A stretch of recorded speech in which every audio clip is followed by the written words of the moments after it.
पुढची बातमी पाहूयात। विद्यापीठ शाळांमध्ये सर म्हणणं बंद करा, सर म्हणण्याऐवजी आचार्य म्हणण्याची परंपरा सुरू करावी असं मत श्रीनाथपीठ देवस्थान मठाचे पीठाधीश्वर स्वामी जितेंद्रनाथ महाराज यांनी व्यक्त केलंय। मराठी विद्यापीठांमध्ये जे प्राध्यापक किंवा प्रोफेसर राहतील त्यांना सर न म्हणता आचार्य म्हणण्याची परंपरा रूढ करावी। सर आणि आचार्य यांची तुलना करताना आचार्य श्रेष्ठ आहेत असंही स्वामी जितेंद्रनाथ महाराज यांनी म्हटलंय।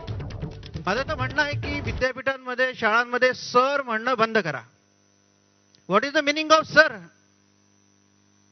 जो शिक्षक आहे, जो आचार्य आहे, जो अध्यापक आहे, सर म्हणजे मान्यवर, सर म्हणजे एक मोठा माणूस।